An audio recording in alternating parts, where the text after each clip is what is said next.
que hay grandes agujeros en la selva misionera. Europa no recuerda de los barcos que mandó, gente herida por la guerra, esta tierra la salvó. Si me pedís Buen día.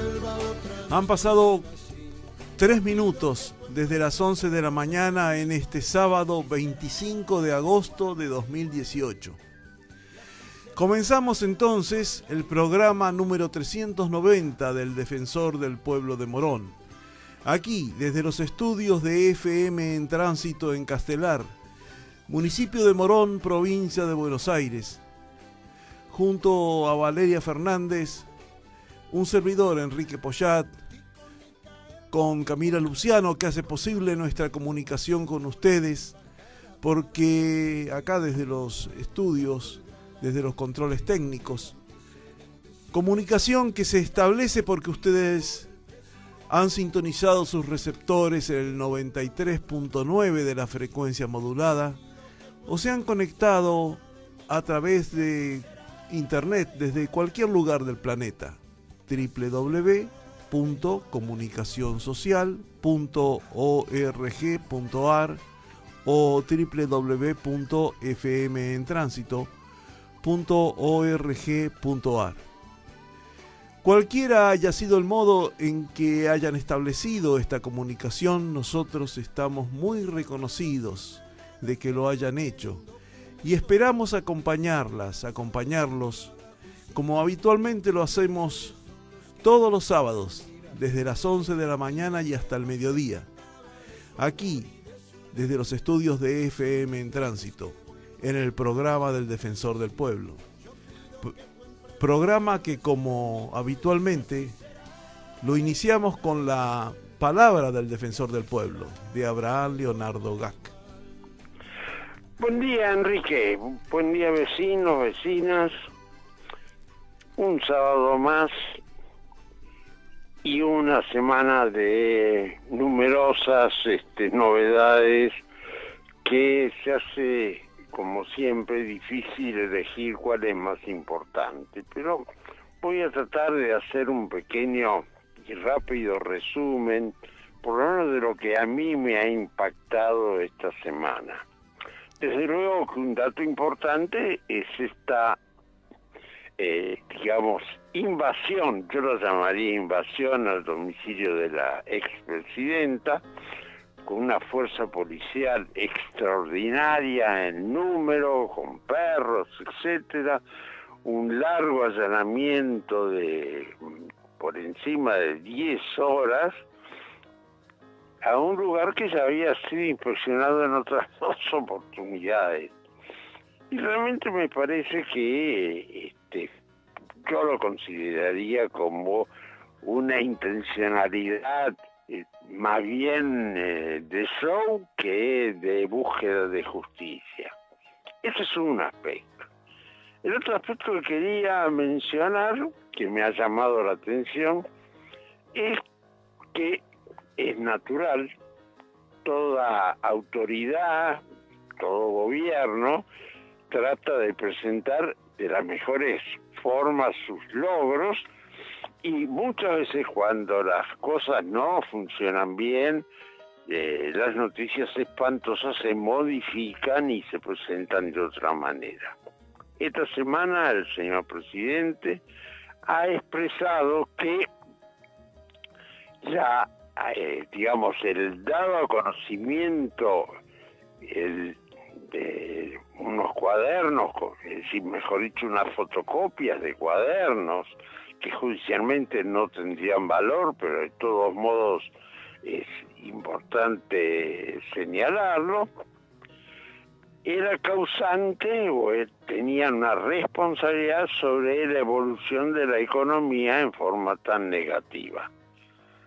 A mí me parece que realmente, y es natural que toda autoridad tenga, inclusive por el nivel del cargo de presidente de la nación, tenga la alternativa de tener quien lo asesore en la imagen, en lo que se dice, en cómo se dice, etcétera. Pero realmente que el presidente haya manifestado que las circunstancias económicas son consecuencia de la aparición de unas denuncias generalizadas que abarcan a un número significativo de empresarios, de nota, con vagas acusaciones y algunas de ellas contradictorias, realmente me parece no inoportuno, es desaprensivo considerar que la gente o la población que lo escucha en general no está informada o desconoce totalmente, porque no se puede afirmar que un hecho que aparece y se hace público en el mes de julio haya afectado las estadísticas espantosas que tenemos del mes al 30 de junio, es decir, antes de que aparecieran. Realmente me parece que eso es algo que debía corregirse, y yo personalmente, si fuera mi caso, estaría preguntándome dónde está el asesor que debía haberme alertado sobre este detalle no menor en la afirmación de un presidente de la nación, que no, por otro lado, no es un presidente verborrágico al estilo Chávez, que hablaba horas, etcétera. Es todo lo contrario, es más bien ascético en sus afirmaciones. De modo que me parece que esto simplemente es un pretexto para presentar una situación que nos debe preocupar a todos. Y nos debe preocupar a todos porque cada vez vamos más en camino a una salida que sería realmente una grandísima, enorme hipoteca para las futuras generaciones. Como sería el caso que se dolarizara todo el sistema monetario argentino. En una palabra, que pasemos a tener una sola moneda ajena a la cual no tenemos poder de emisión y que por otro lado realmente depende de otros intereses y otros objetivos. Esto significaría lisa y llanamente, por ejemplo, anular totalmente el funcionamiento del Banco Central, de Argentina, que ha sido creado en 1935. Realmente me parece que las posibilidades de esta situación son extremadamente graves y me parece legítimo que como ciudadano uno alerte sobre lo que podría ser una salida que puede aparecer como de alguna manera eficaz y habilidosa, en realidad resulte un desastre, como probablemente lo ha sido y como lo es en aquellos países que tienen esa moneda dependiente. Miremos simplemente a Ecuador, que a pesar de tener un gobierno popular que ha intentado de mejorar la distribución del ingreso, hacerlo más equitativo, no ha podido desprenderse de esa dependencia de una moneda extranjera instalada. Y estamos realmente bastante cercanos a ello, porque hemos visto que están dolarizados los servicios principales, prácticamente todos los servicios del Estado. Lo único que no está dolarizado son los salarios, que siguen perdiendo su batalla con la inflación. Ya no hablemos de mejorar las condiciones, que también sería legítimo, de un trabajador mejorar sus condiciones económicas, que pueda adquirir, que pueda mejorar su forma de vivir. Pero en este caso lo que se produce realmente es un atraso cada vez mayor. Tengamos en cuenta, cuidemos nuestra moneda, tiene que volver a ser la gran moneda de resguardo de valor que tendría que tener la Argentina. Y yo espero que eso ocurra, soy optimista en este sentido, porque las posibilidades y potencial de nuestro país es enorme. Muchas gracias. Muy bien, muchas gracias. Enseguida regresamos con el programa del Defensor del Pueblo. Todas las personas son iguales ante la ley. Hacé valer tus derechos. Y regresamos al programa del Defensor del Pueblo y como siempre tenemos invitados e invitadas que son importantes y relevantes para los vecinos y las vecinas de acá del partido de Morón y para toda la zona oeste especialmente. Por eso hoy convocamos a charlar a un integrante del Hospital Alejandro Posadas, el doctor Marcelo Suárez, que es el director general de redes de salud de este nosocomio, este inmenso e importante nosocomio. Así que muy buenos días, Marcelo. Muy buenos días y muchas gracias por la invitación. No, por favor, gracias por atendernos y queríamos un poco tener a alguien referente de este hospital que es tan importante para tanta gente de esta zona y de otras zonas también, ¿no? Porque como hablábamos ayer por teléfono, es una ciudad, es enorme y es súper poblado, ¿no? Sí, a veces, si bien la mayoría de la gente de la zona lo conoce o tiene alguna experiencia personal, alguna referencia de algún conocido, a veces es muy difícil dimensionar la magnitud que tiene el hospital, porque uno a veces ve ediliciamente la estructura, pero es una estructura impresionante que tiene más de 80.000 metros cuadrados, 7 pisos. Impresionante. 500 camas de internación, de las cuales 120 camas son de área cerrada, o sea, de alta complejidad, en un área de 22 hectáreas. Y la verdad a veces es muy difícil dimensionar la magnitud edilicia y también la importancia sanitaria que tiene el hospital, no solamente en la zona de influencia, que es muchísima y es muy grande, sino también en todo el país, dada su complejidad, ¿no es cierto? Porque es un hospital de alta complejidad, ¿no? ¿Qué significa? Sí. En realidad es un hospital general, sí, polivalente, porque atiende a los pacientes a lo largo de toda su vida, y aparte es un hospital que cuenta con alta complejidad, tiene ciertas características y cierta complejidad sanitarias que lo ubican en un tercer nivel de atención. Es un hospital que también por su complejidad trabaja en red con otros centros asistenciales públicos de todo el país y también de la región que nos convoca hoy, siguiendo los lineamientos de la atención sanitaria por niveles de complejidad. Y cuando hablamos... Sí, perdón. No, que cuando hablamos de atención, digo, se habla de todas las especialidades, es un nosocomio, como dijimos, de tercera categoría que atiende una infinidad de especialidades y a todos los ciudadanos de este país también, ¿no? Llega gente incluso de otras provincias. Que es un hospital de referencia a nivel nacional, donde atendemos a todos los ciudadanos del país, como vos bien dijiste. Por supuesto que el 90% de la atención es nuestra área de influencia, que está estratificado sanitariamente en la provincia de Buenos Aires, en la región sanitaria séptima, donde se encuentra Morón, también la región sanitaria quinta y la región sanitaria 12, que es La Matanza, con un área de influencia de aproximadamente 7 millones de personas, ¿no? 7 millones de personas, impresionante. Sí, y es un hospital que cuenta con todas las especialidades, tanto pediátricas y quirúrgicas. Para que ustedes tengan referencia, tenemos entre especialidades y subespecialidades casi 300 especialidades, y algunas que son propias y muy características del hospital, que se hacen solamente ahí y no en otra parte del país. ¿Cómo cuáles? O sea, que somos un centro de referencia. Bueno, somos un centro de referencia de intoxicaciones, somos un centro de referencia de cardiopatías congénitas. Se hace en nuestro hospital la cirugía neurofuncional de Parkinson, que no se hace en el nivel público en toda Latinoamérica.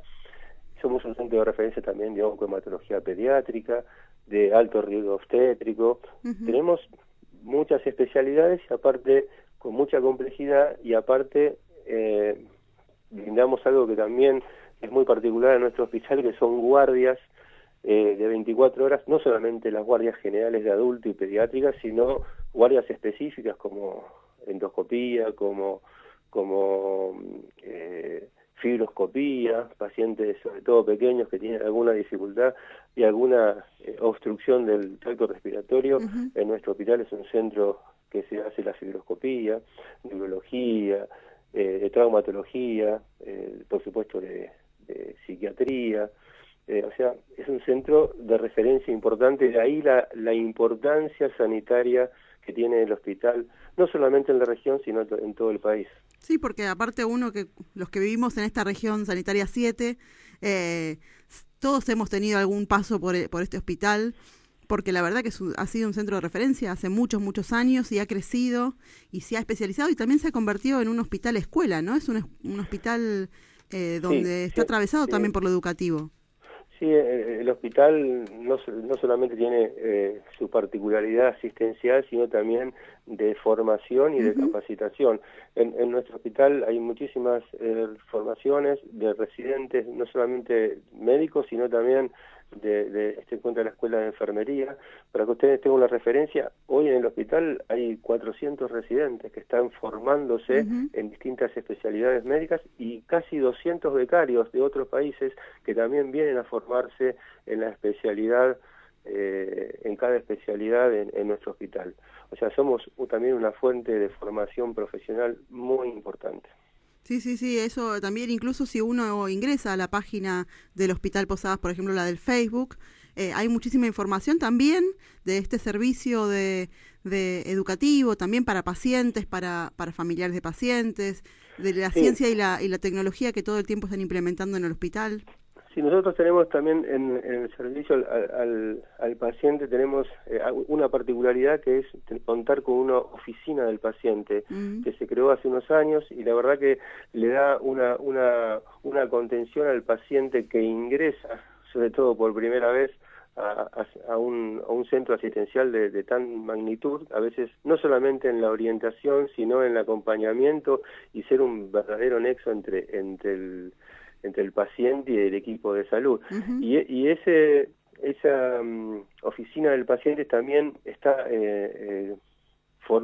tiene contacto con un comité del paciente y de familiares, o sea, los mismos pacientes que se han atendido ahí de algunas patologías especiales o familiares forman un comité y también organizan cursos y charlas, pero también se ofrecen muchísimos cursos y charlas a pacientes específicamente, por ejemplo, diabéticos o tuberculosis o Parkinson o artritis reumatoidea, celíacos, preparto, cirugía bariátrica. Son charlas que se dan de cursos y charlas abiertas a la comunidad, a los pacientes y a sus familiares. No, por eso es muy importante ese nexo que tiene, digo, más allá de la atención sanitaria que se brinda, por supuesto, porque es un hospital y esa es su tarea, pero también que sea parte de esa comunidad en todos los sentidos. Es muy interesante. Por eso también quería que nos cuente un poquito de las campañas, que también son importantes, las campañas de vacunación, que uno siempre puede ver reflejado en todas las... Nosotros somos un sector sanitario que dependemos o sea, los programas se planifican a través del Ministerio de Salud de la Nación, pero somos parte y o sea, nosotros tenemos un centro vacunatorio muy importante. Hoy estamos también construyendo un nuevo centro vacunatorio dentro del periodo del hospital, donde se dan todas las vacunas y del calendario, por supuesto, y también, por ejemplo, la vacuna contra la fiebre amarilla, que somos uno de los pocos centros de referencia de vacunación.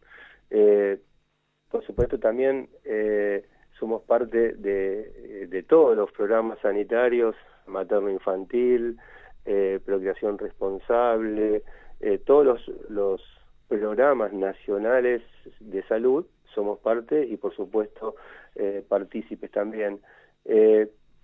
También tenemos la particularidad de hacer, también por una cuestión de necesidad, campañas de donación de sangre, no solamente en el hospital, sino el equipo de hemoterapia sale a distintos lugares de la comunidad. Sí, es verdad, hemos acá anunciado varias campañas que han estado en colegios, en centros comunitarios, ¿verdad? Acá en la zona.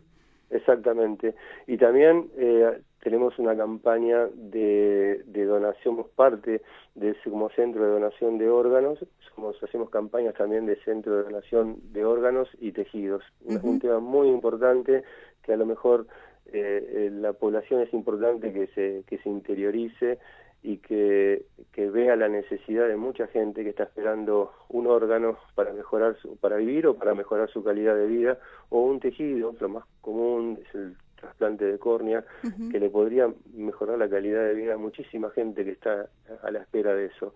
Tenemos una oficina dedicada con médicos y enfermeras a la difusión y al trato con el familiar del presunto donante, y operativamente se hacen cargo también de la operatoria del trasplante. Qué importante, ¿no? Este tema. Donación, perdón. Sí, pero qué importante este tema, recordarlo y ponerlo siempre en la agenda para que llegue a todas las personas y que solidariamente también todos comprendamos la necesidad de donar los órganos y también de la donación voluntaria de sangre, ¿no? Que eso también es un... Ustedes, para que se den una idea, nosotros el hospital realiza más o menos unas 1.200 cirugías por mes, así que imagínense, si bien los pacientes y familiares donan a aquellas personas que son intervenidas quirúrgicamente, bueno, la necesidad existe, por eso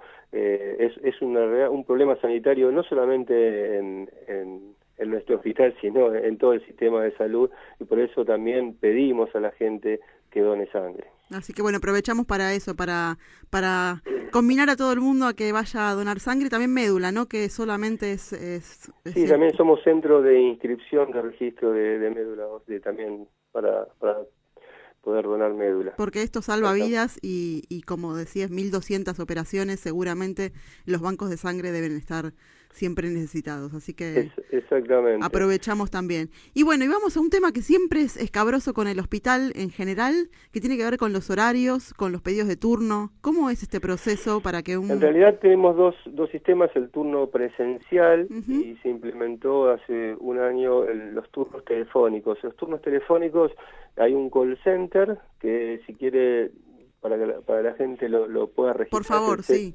0800-222, Hospital Nacional Alejandro Posada, o sea, 0800-222-4627, que es un call center que funciona de 7 a 14 horas, y se dan turnos telefónicos para todas las especialidades, si el paciente ya fue asistido en el hospital. O sea, si tiene clínica, claro, si tiene ficha médica.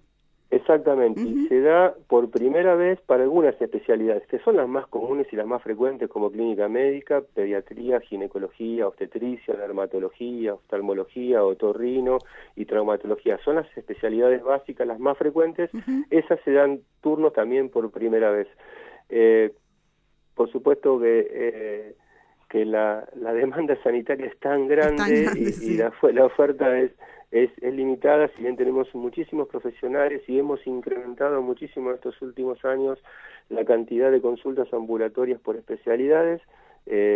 Por supuesto, en algunas especialidades tenemos alguna dificultad, pero bueno, la idea es brindarle la mayor oferta sanitaria a toda la población que requiera. Y de manera... Ustedes tengan una idea, en el año 2016 se realizaron más o menos unas 600.000 consultas, en el año 2017 se subió a 650 y este año esperamos, según la tendencia, superar las 700.000 consultas anuales solamente de consultas ambulatorias. Sí, verdaderamente son números increíbles que tenga esa capacidad de atención el hospital, más aparte de los pacientes que son internados, de la atención de otras especialidades. No, aparte de las emergencias y claro. Aparte de las cirugías programadas, como te dije, que se hacen por lo menos 1.200 cirugías por mes, de las 600 consultas de guardia por día que se hacen. Sinceramente, a veces es muy difícil dimensionar la magnitud de la atención sanitaria que brinda el hospital. Bueno, entonces recordamos que para algunas especialidades, la mayoría, y sobre todo las que son más de prevención, como médica clínica, pediatría, ginecología, se pueden comunicar entonces para los turnos telefónicos al 0800-222-4627. Exactamente. Y de manera presencial, yendo entonces ¿en qué horarios? En el horario también de 7 a 14 horas, en el hall central, y en el turnero, que está especialmente para sacar turnos sobre la calle Marconi. Perfecto. Eso entonces es una información súper importante para aquellos vecinos, vecinas que quieran acercarse, que tengan alguna inquietud o que quieran simplemente sacar un turno en este Hospital Nacional Dr. Alejandro Posadas, que la verdad que estamos todos atravesados por su historia, por su complejidad y por este sentido común que nos dice que si te sucede algo raro y no sabes dónde ir, tenés que ir al Posadas. Es como ese lugar donde uno siempre va. Bueno, doctor, entonces Marcelo Suárez, director general de redes de salud del Hospital Dr. Alejandro Posadas de Morón, allí en el Palomar. Agradecemos mucho esta comunicación que hemos tenido. Ha sido realmente importante para todos nosotros escuchar la importancia y todos los servicios que brinda este nosocomio. No, el agradecimiento es mío por haberme invitado, por poder llegar a una población que seguramente son pacientes o futuros pacientes del hospital. Seguro. Y a su disposición para cuando ustedes lo consideren. Bueno, y lo mismo nos ponemos a disposición para lo que quieran difundir también. Y bueno, y el Defensor del Pueblo siempre está en esta defensa también por la salud pública, así que agradecemos toda la labor que hacen cada día defendiéndola, estando ahí, poniendo el cuerpo en este lugar. Así que muchísimas gracias. Muchísimas gracias y bueno, pronto comunicaremos de vuelta con este hospital para seguir contando los servicios que brinda, para que se entienda la importancia de este nosocomio, no solo en el servicio de la salud, sino también, por supuesto, en todo lo que tiene que ver con lo educativo, porque es un hospital escuela, ¿no? Hay varias universidades que ponen ahí sus alumnos para finalizarla. Vamos a una pausa entonces, Cami, y enseguida regresamos. Todas las personas tienen derecho a investigar, opinar y expresar sus pensamientos. Hacé valer tus derechos. La Defensoría del Pueblo de Morón es un organismo público y autónomo. Tiene como misión defender, proteger y promocionar los derechos e intereses legítimos, individuales y colectivos de los habitantes de Morón. La Defensoría queda en Bartolomé Mitre 877. Atiende de lunes a viernes de 8:30 a 15 y podés llamar al 0800-666-0957 o enviar un email a defensoría.consultas@moron.gov.ar. También búscanos en Facebook como Defensoría del Pueblo de Morón.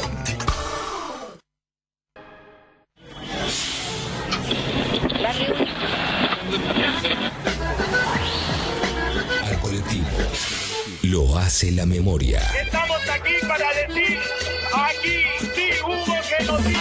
La memoria recupera las historias del pasado y las convierte en la fuerza que la mantiene viva. Son las abuelas, las madres, los nietos recuperados, las luchas y los sueños de los desaparecidos que resisten en el presente. La memoria marca el camino.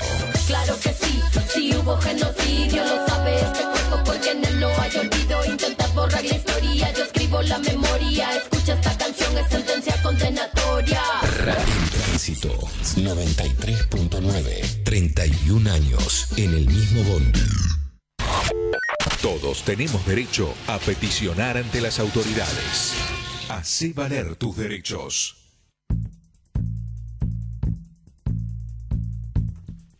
Y regresamos al programa del Defensor del Pueblo, el 390, 25 de agosto de 2018, que seguimos con el frío y el invierno todavía muy presentes. Y como siempre en este tramo del programa vamos a ir con la columna de Enrique Pochat, hoy intitulada Los Orientales.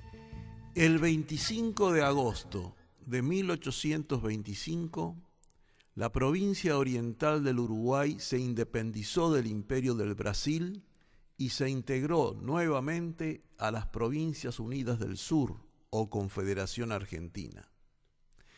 Hoy conmemoramos un nuevo aniversario, el 193 de ese acontecimiento. La banda oriental compartió con las demás regiones que componían el antiguo virreinato del Río de la Plata la lucha por la emancipación de la corona española. El 27 de febrero de 1811, la banda oriental manifestó su adhesión al proceso revolucionario que se había iniciado en Buenos Aires en mayo de 1810, con el denominado Grito de Ascencio, en que los patriotas, encabezados por Pedro José Viera y Venancio Benavides, proclamaron el final de la dominación hispana. José Gervasio Artigas se sumó a la revolución y pasó a encabezar el proyecto emancipatorio. Dirigió sus tropas hacia Montevideo, venció a los realistas en la Batalla de las Piedras el 18 de mayo de ese mismo año 1811 y puso sitio a la ciudad amurallada de Montevideo, último reducto de la colonia española en la banda oriental. El virrey Elío solicitó ayuda a los portugueses, que enviaron un ejército en ayuda de los españoles. Al no contar con el apoyo del gobierno de Buenos Aires, Artigas se retiró de Montevideo. La población del sur de la banda oriental, excepto Montevideo, lo acompañó en este éxodo hacia el arroyo Ayuy Grande. En febrero de 1813 se sitió definitivamente a la ciudad de Montevideo, que cayó un año después. La Liga Federal, liderada por Artigas e integrada por la banda oriental, Entre Ríos, Corrientes, Santa Fe, Córdoba, declaró la independencia de los pueblos libres en 1815, un año antes del Congreso de Tucumán. La acción de Artigas como gobernante incluyó el reconocimiento de los derechos de los pueblos originarios y la distribución de la tierra entre quienes estaban dispuestos a cultivarla. Los portugueses iniciaron la invasión de la provincia oriental en 1817. En 1820, tras la derrota de Artigas en la batalla de Tacuarembó, la banda oriental quedó anexada a Portugal como provincia cisplatina. Artigas se retiró a Paraguay, donde permaneció hasta su muerte en septiembre de 1850. Al constituirse el Imperio de Brasil en 1822 sobre las posesiones portuguesas en América, la banda oriental pasó a formar parte de este imperio. Pero el 18 de abril de 1825, 33 patriotas al mando de Juan Antonio de la Valleja, que había luchado como lugarteniente de Artigas, embarcaron en los puertos bonaerenses de San Isidro y Quilmes y avanzaron por las islas del delta del Paraná, evitando la vigilancia de la flota brasileña. Por la noche, cruzaron el río Uruguay en 2 lanchas y desembarcaron en la playa de La Agraciada.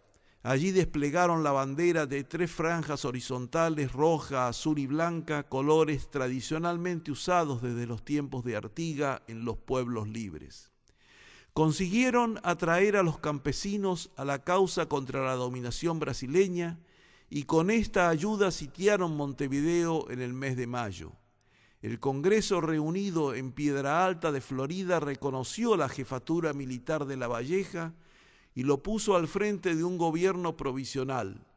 El 25 de agosto se declaró la independencia de la provincia oriental. Esta comprendía el territorio de la actual República Oriental del Uruguay y parte del actual estado brasileño de Río Grande del Sur.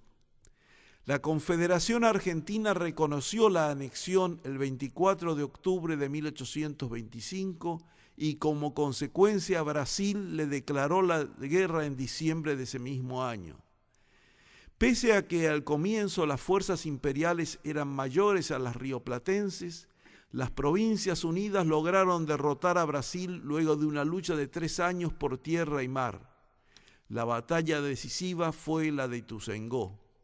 Sin embargo, los problemas económicos provocados por el bloqueo de la Armada de Brasil al puerto de Buenos Aires obligaron a aceptar reclamos brasileños, por lo que finalmente el presidente Bernardino Rivadavia envió al ministro Manuel José García a gestionar la paz. Luego Rivadavia presentó su renuncia. El conflicto continuó hasta el 28 de agosto de 1828, cuando durante el gobierno de Manuel Dorrego se llegó a una convención preliminar de paz donde se disponía la independencia de la provincia oriental y el cese de las hostilidades. En octubre de 1828, los delegados de Brasil y de las Provincias Unidas acordaron que Uruguay se constituyera como un Estado independiente de ambas naciones. El Congreso uruguayo juró la constitución de la nueva república el 18 de julio de 1830. Gran Bretaña impulsó decididamente la creación de este Estado en la costa oriental del Río de la Plata.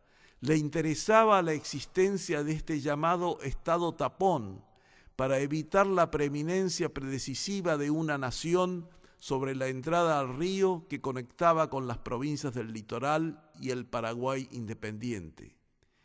La figura del algodón entre dos cristales, expuesta por el político inglés Lord Ponsonby, aludía al sentido de esta política. También Francia, la otra nación europea con vocación imperial en la primera mitad del siglo XIX, procuró influir y constituir a Montevideo en un enclave propio. Por eso se hizo cargo de la defensa de esta ciudad cuando Oribe, aliado a Rosas, la sitió para recuperar el proyecto de un Estado vinculado con la Confederación Argentina. La historia de Uruguay estuvo ligada a la suerte de su gran riqueza ganadera, dependiente sobre todo del mercado británico. Mientras duró ese fenómeno, Uruguay dispuso de una importante renta diferencial que le permitió contar con una clase media urbana con niveles de vida semejantes a los europeos. Luego del declive de ese modelo se encontró con sus límites. Le estaba vedada una modernización industrial por ser un mercado aldeano. Como los demás países de la región y de modo más perentorio, le ha sido necesario enfrentar la cuestión de la unidad nacional latinoamericana de tan gigantescas proyecciones. El lúcido pensador uruguayo Alberto Metol Ferrer señalaba hace ya 30 años: los supuestos de la tradicional política internacional uruguaya se han evaporado. El imperio inglés ha sido sustituido por el yanqui. El viejo Uruguay agropecuario y agotado ya no permite la política de cada uno en su casa y tiene que abrirse a sus vecindades latinoamericanas. Nuestra política nacional será ir más allá del Uruguay para salvar al Uruguay en el sentido de su propia historia. Se rescata en definitiva el ideal de Artigas. La primera concreción de este proyecto de integración es el Mercosur. A la República Oriental del Uruguay le ha correspondido jugar un importante papel en defensa de este proyecto, que se había fortalecido en los primeros años de este siglo XXI con las políticas desarrolladas en sus países más grandes e importantes, Brasil y la Argentina, y por el ingreso en el Mercosur de la República Bolivariana de Venezuela como quinto miembro. En estos últimos años, el proyecto de integración se ha debilitado por decisión de los gobiernos de Brasil, Argentina y Paraguay, con su expresión máxima de apartar a Venezuela del Mercosur como expresión de una política de agresión contra esa nación hermana. También en este tiempo la mayoría de los gobiernos de la región, entre los cuales lamentablemente se encuentra el gobierno de la Argentina, embate contra la expresión más concreta del proyecto de unidad latinoamericana y de construcción de la patria grande, unida e independiente del imperialismo. La Unión de Naciones de América del Sur, UNASUR, ha sido golpeada de los propios gobiernos de la región y corre peligro de muerte. Es justo reconocer que el gobierno de la República Oriental del Uruguay ha procurado defender este proyecto de unidad contra los designios de destrucción. Porque el pueblo oriental, como los demás pueblos de nuestra América, ha debido luchar para hacer realidad un proyecto de nación justa y libre. Ha debido soportar, como la mayoría de las naciones de la región, una dictadura en los años 70 y 80 del siglo pasado que llevó a muchos militantes a la muerte, a la prisión o al exilio. A esa lucha histórica del pueblo oriental, iniciada en tiempos de Artigas y que incluyó éxodo y guerra contra el invasor portugués, le dedicó un hermoso poema a la gran escritora uruguaya Idea Vilariño. El compositor José Luis Guerra lo musicalizó.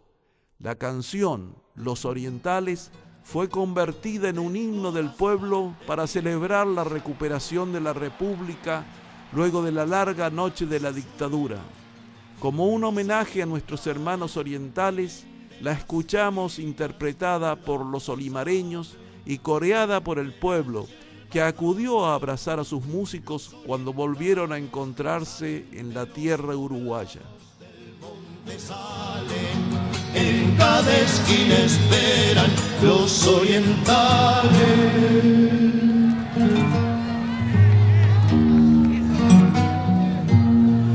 porque dejaron sus vidas, sus amigos y sus bienes, porque les es más querida la libertad que no tienen, porque es ajena la tierra y la libertad ajena, y porque siempre los pueblos saben romper las cadenas. Eran 10, eran 20, eran 50, eran 1000, eran miles, ya no se cuentan, rebeldes y valientes se van marchando, las cosas que más quieren, abandonando, como un viento que arrasa, van arrasando, como un agua que limpia, viene limpiando.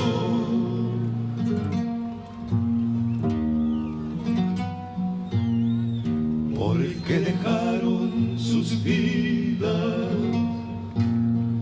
sus amigos y sus bienes, porque les es más querida la libertad que no tienen, porque es ajena la tierra y la libertad ajena, y porque siempre los pueblos saben romper las cadenas.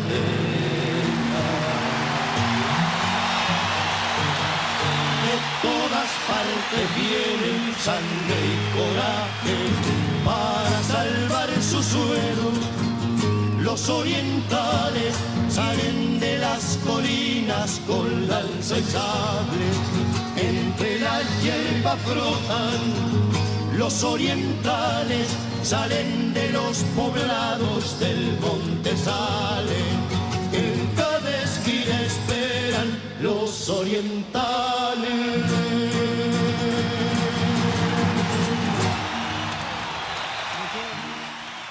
La Defensoría del Pueblo de Morón es un organismo público y autónomo. Tiene como misión defender, proteger y promocionar los derechos e intereses legítimos, individuales y colectivos de los habitantes de Morón. La Defensoría queda en Bartolomé Mitre 877.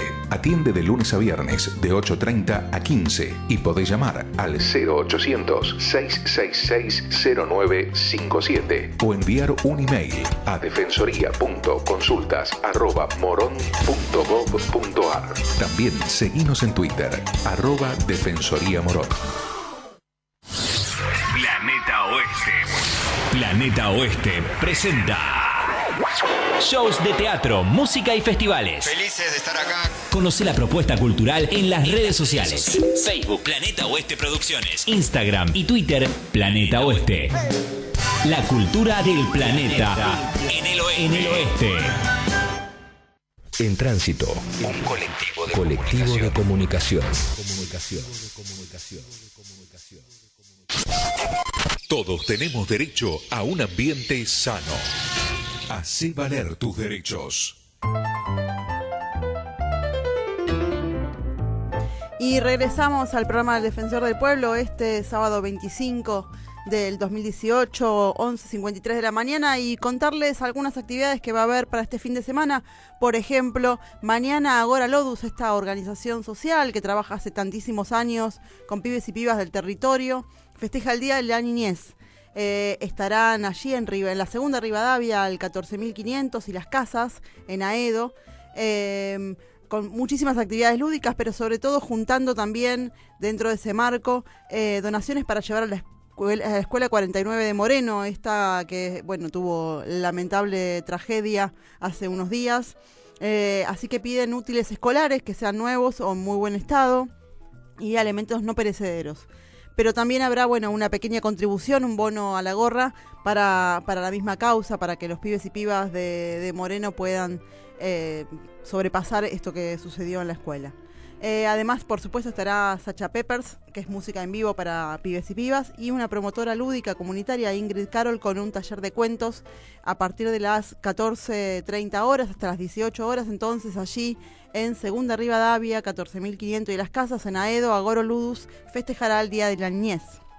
También, hoy cumple, no sé si hoy exactamente, pero el Transformador de Aedo está cumpliendo 16 años de actividad, de lucha, de trabajo colectivo, así que lo festeja.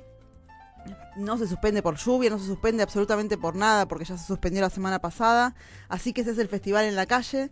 A partir de las 4 de la tarde hoy estarán en esta lucha por la expropiación de la casona también, que vienen también hace varios años peleando para que finalmente se expropie. ¿A quién se la tienen que expropiar? No tengo, será en la provincia de Buenos Aires hay una ley y demás, lo he leído, ha venido acá el Transformador, pero ahora no tengo toda ¿usted se acuerda? Sí, porque esta casa era la del gobernador, quien fue gobernador de la provincia de Buenos Aires en los años 30, don Manuel Fresco. Claro, la Casa Fresco le dicen a la casona. Claro. Luego, entonces, está en custodia el gobierno de la provincia de Buenos Aires, que debe expropiarla, digamos, es decir, declararla. ¿Qué es expropiar? Declarar de interés público con un propósito determinado a una propiedad, en este caso una vivienda, un inmueble, y entregarlo a otro propietario. Lo que pide este Centro Cultural El Transformador es que esa casa pase a ser propiedad de la organización social. Porque incluso había ya salido algo, hace muchos años que vienen con este tema. Es interesante escuchar la historia y poder también tenerlo en claro para apoyarlos, para saber qué es lo que les falta, como para finalmente que la casa sea del Transformador, que hace 16 años trabaja fuertemente en este territorio de Aedo. Así que los invitamos entonces a leer la historia de la casona y también la historia de la expropiación, que está en la página del Transformador de Aedo. Pero la cuestión es que están también festejando el Día del Niño y la Niña. Va a haber festivales de música en vivo para grandes y chicos. Y chiques, habría que decir, feria de emprendimientos autogestivos, varieté cirquense, murga, teatro, exposiciones, proyecciones, radio abierta, juegos y muchísimo más, como nos acostumbra a brindar el Transformador, que siempre tiene una gran variedad de arte y de cultura y de educación. Así que los invitamos a todos entonces en la Casa Fresco, la vieja casona allí en la calle, Caseros al 200 en Aedo. Así que los invitamos a todos y todas a participar. Va a haber, por supuesto, también exposiciones fotográficas, arte gráfico y demás. Y también, informarles que este sábado, también hoy, durante todo el día, aquí en Morón, habrá un festejo por el Día del Libro, que tiene que ver con un programa del gobierno de de la provincia de Buenos Aires, y va a estar Antonio Virabén, Iván Noble, el Coro Femenino de Morón, pero especialmente va a estar Milo Lockett hoy a partir de las 14 horas en el playón del barrio Carlos Gardel, trabajando con chicos y chicas ahí dibujando, así que los invitamos ahí. También a partir de las 16 horas en la Plaza San Martín habrá espectáculos para niños, niñas y adolescentes, así que, y también, por supuesto, hoy también, sí, y también, por supuesto, toda la actividad tiene que ver con llevarse un libro, bajo el brazo, que es la idea del Día del Libro. Así que eso más o menos como para que este fin de semana puedan pasear un poco y acercarse un poquito a la cultura, al arte y a las causas nobles también. Así que eso es todo. ¿Nos vamos? 11:58. En este caso no estamos apurados, como otras veces que es ya verdad. soplando el mediodía. Es un placer llegar bien. Pero estamos acercándonos al mediodía y entonces es momento de recordar que la Defensoría del Pueblo de Morón continúa su actividad durante toda la semana. Tiene este servicio los sábados, pero su actividad continúa durante toda la semana en la sede de la Defensoría del Pueblo, en Bartolomé Mitre 877 de la ciudad de Morón. Allí el Defensor del Pueblo, Abraham Leonardo Gac, y su equipo de colaboradores está dispuesto a atender de la mejor manera posible tu reclamo, tu denuncia, tu pedido de orientación, tu consulta, que también se puede hacer llegar por teléfono a la línea gratuita del Defensor del Pueblo. La atención personal y también la telefónica es entre las 8 de la mañana y las 3 de la tarde. La línea gratuita del Defensor del Pueblo es el 0800-666-0957. Y también el medio de comunicación es el correo electrónico defensor@defensoriamorón.gobelarga.ar. La Defensoría del Pueblo de Morón, la Defensoría del Pueblo de Morón, cuenta con una página web www.defensoriamorón.gobelarga.ar. Allí encontramos una serie de secciones. Sí, tenemos una sección de información general que vamos actualizando siempre. Tenemos estos programas de radio que están todos subidos a nuestro canal de YouTube. Y por supuesto hay una pestaña especial de reclamos donde cada ciudadano o ciudadana puede hacer su consulta, su pedido de orientación, su reclamo hacia el equipo del Defensor del Pueblo, que se comunicará rápidamente con ese vecino o vecina. Bien, y nosotros estaremos el próximo sábado con ustedes, aquí desde los estudios de FM en Tránsito, comunicados para brindarles un nuevo servicio de comunicación. Hasta entonces nos despedimos con el mejor deseo de felicidad en esta semana, deseo de encuentro con la familia, con los amigos, de trabajo, de estudio, de actividad en definitiva por la paz y la justicia. Nos encontramos el próximo sábado. Hacé valer tus derechos. Con el Defensor del Pueblo, Abraham Leonardo Gac y su equipo de colaboradores. Comienzo del espacio publicitario. La buena lectura y